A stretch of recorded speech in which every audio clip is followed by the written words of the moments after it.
Dawno temu, kiedy jeszcze wracałam z pracy razem z moją przyjaciółką, jej maluchem, Aneta zwierzyła mi się, że jej marzeniem motoryzacyjnym jest Fiat Barchetta. Kobieta w roadsterze. To mogłabym być też ja. Tyle, że Aneta jest wysoka i szczupła, a ja...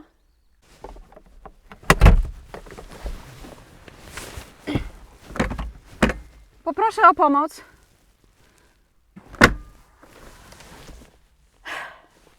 No właśnie.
Sama frajda z jazdy, jaką ten samochód daje, jest spora.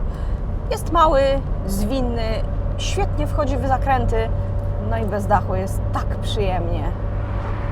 Silnik wydaje miłe dla ucha odgłosy, ale właśnie z silnikiem mam problem. To jest 1.4 Multi-Air Turbo, 140 koni mechanicznych, znany m.in. z Abartha 500. Zapowiada się dobrze. Dzięki turbo nie muszę ciągle redukować biegu. W mojej Mazdzie musiałabym zrzucić bieg albo dwa, żeby utrzymać podobną dynamikę.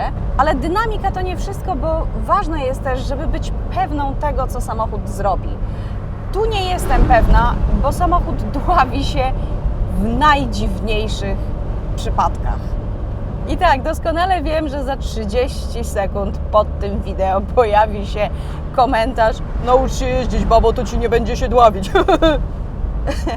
Przezabawne.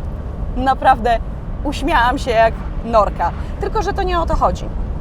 W ciągu 10 lat jeździłam, jak sądzę, 200 samochodami. I nie wliczam tu samochodów w rodzinie, bo te mam prawo znać lepiej.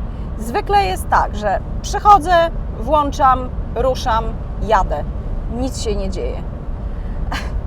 Może z 5 razy miałam w życiu taką sytuację, że samochód mi zgasł na skrzyżowaniu, podczas manewru, podczas włączania się do ruchu, z czego 2 razy to było w Fiacie 124. To chyba niedobrze.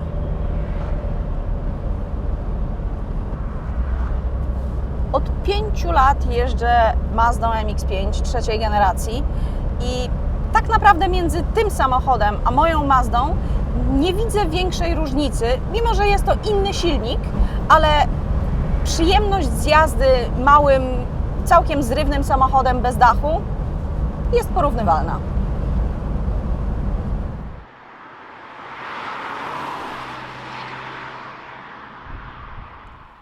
Jak chodzi o miejsce w środku, no nie należy się spodziewać, że będzie go bardzo dużo w roadsterze, ale tutaj odnoszę wrażenie, że ktoś trochę przegiął. Nie mam gdzie położyć moich rzeczy.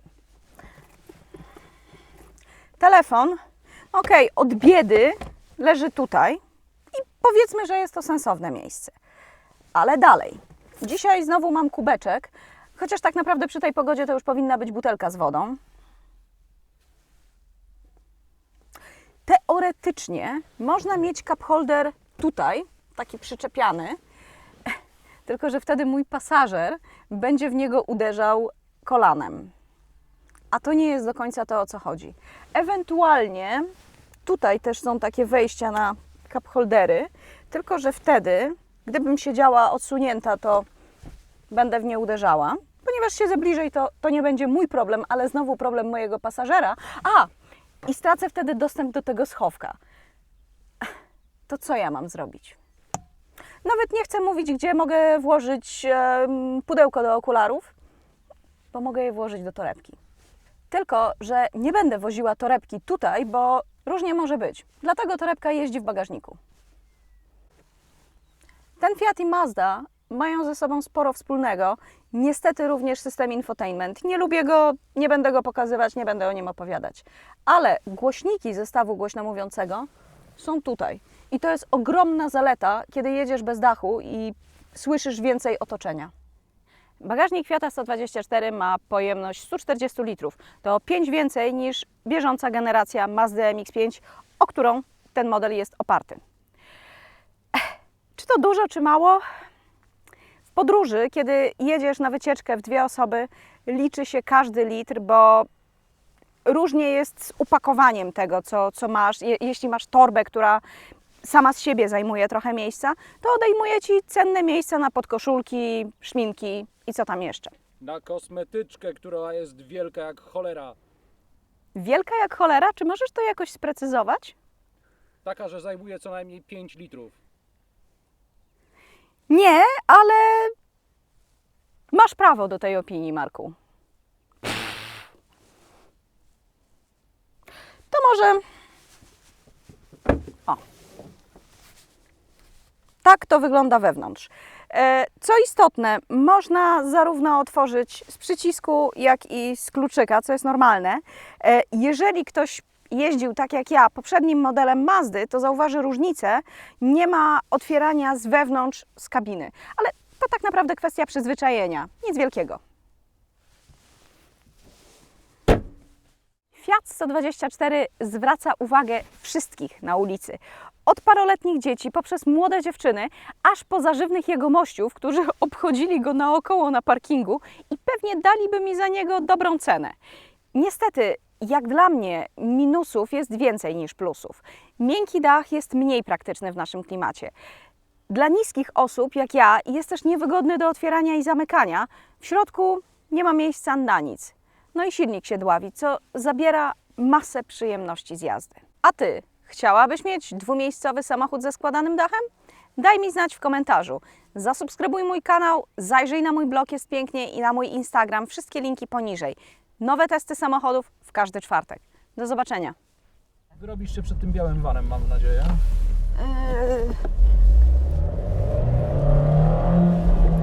Dzięki silnikowi 1.4 turbo zawsze. Dobra. Ten silnik, no! Dlaczego on się dławi? Dlaczego on się dławi? Przecież ja umiem jeździć. Tobie też się dławi. Bagażnik Fiata 124 ma pojemność 140 litrów. To o 5 więcej niż odpowiadający mu model Mazdy MX-5. Nie model, generacja. No właśnie, model, a nie generacja. Generacja jest w następnym Czy możesz powiedzieć, zdaniu. że to więcej niż Mazda MX-5, na bazie której powstał? To znaczy, ale... Obecna generacja Mazda MX-5, na bazie której powstał. Srał cię pies. Dobrze.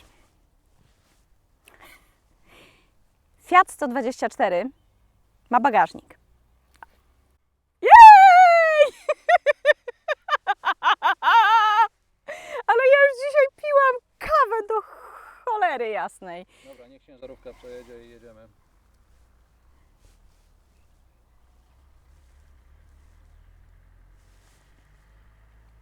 Dobra. Dobra.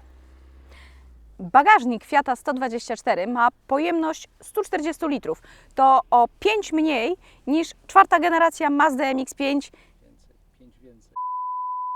A już tak dobrze mi szło! Już jedziesz.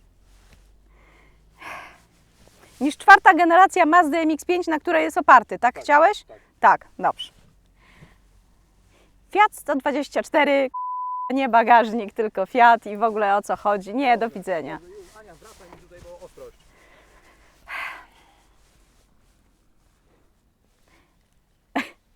Bagażnik Fiata 124 ma pojemność 140 litrów. To o 5 więcej niż bieżąca generacja, przepraszam bardzo. Motyl. Ale to zgubiłam się, bo myślałam, że to trzmiel. Ona jesteś śmiel.